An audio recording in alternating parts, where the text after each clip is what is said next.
course it's a joke, but it's a short one today. Just a short. It's a simple question. Why did the matzah quit his job? Why? Because he didn't get a raise for over 3,000 years.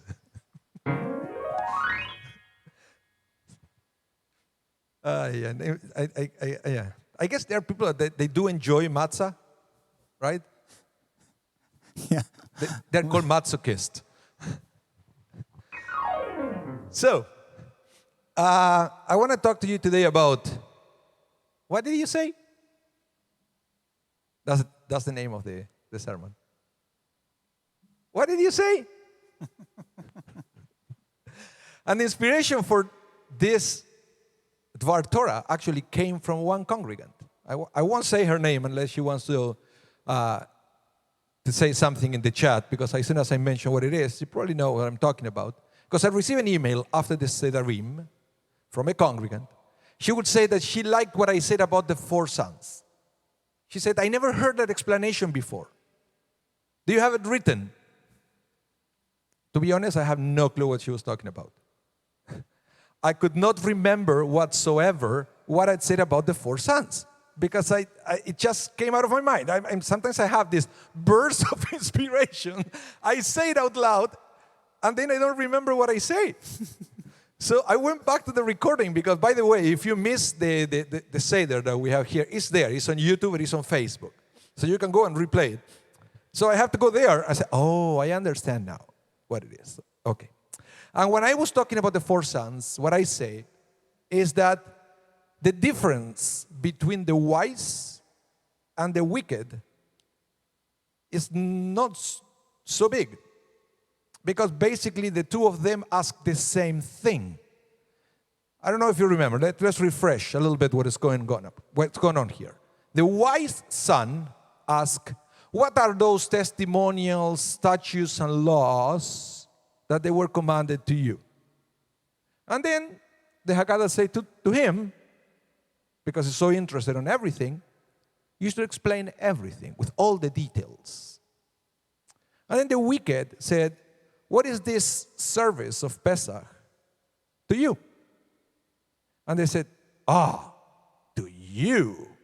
Because it's to you and not to him, it means that he doesn't care what it is. He thinks that it's something for somebody else. The Haggadah is very graphic, said, punch him on his teeth. It's terrible what it says. I said, because you're excluding yourself, because you said to you, had you been there in Egypt, you probably would have not been redeemed. And they said, hold on a minute. They both said to you.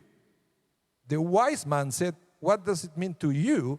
And the wicked said, what does it mean to you?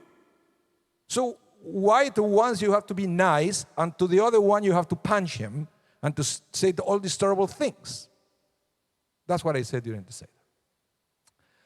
And then what I said is that perhaps the message here is not so much what you say, but how you say it.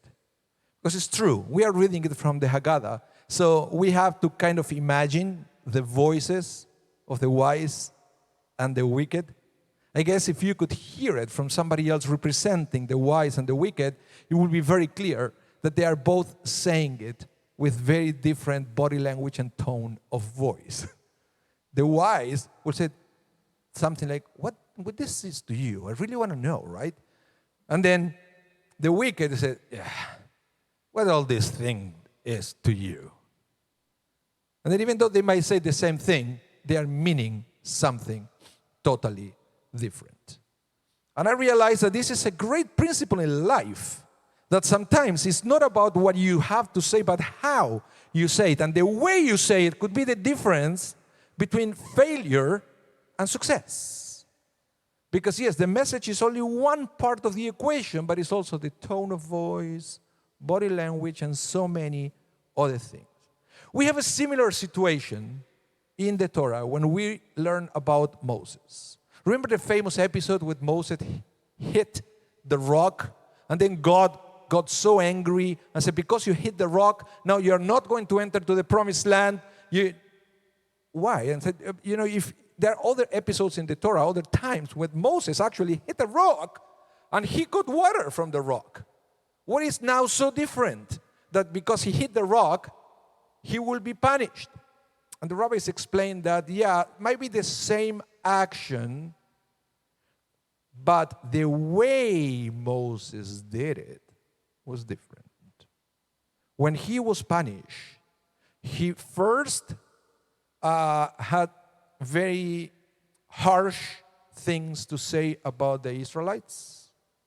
And second, he said, we are going to give you water. What do you mean we? God is going to give the water. Mm-hmm. So Moses hit the rock from a place of arrogance when he was punished.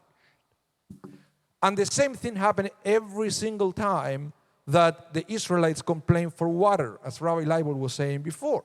And previous occasions, God was very angry to them. And this time, when they were complaining for water and Moses hit the rock, what was different there? It looks like this time their claim was real. They weren't whining. They weren't complaining just because they were truly thirsty. So it was the same thing that it was said back then and now, but how they said it was different. And Moses didn't know as a leader to distinguish one from the other, and said he should have known better. And on top of that, the way he hit the rock wasn't the right one because he did it from a place of arrogance. And I believe this is a very powerful message from all of us. There is something that we can learn. We can all learn. And that's sometimes it's not about the message, but how we say it. Especially now that we are in the middle of the counting of the Omer. The idea during the counting of the Omer is to prepare ourselves to receive the Torah. And this is something that I said every year. I said, what do you mean prepare yourself to receive the Torah? Don't we supposed to just receive the Torah and then the Torah is going to prepare us? No. The rabbi said there is a preparation that you have to do upon yourself in order that you will be ready to receive that Torah. You have to purify your heart before you even open this Torah and you even start reading. My favorite explanation is because if you read the Torah with your evil heart, then you're going to use that Torah to justify your evil. But if you read the Torah with a pure heart, you're going to use that Torah to spread that purity and that goodness and that love with everybody else. And perhaps we can all learn about this, not about what, but the how, before we even study Torah, we even receive the Torah. Why is that? Because at the end of the day, it's not what Torah you practice, but how you practice that Torah. Shabbat Shalom. Chag Sameach.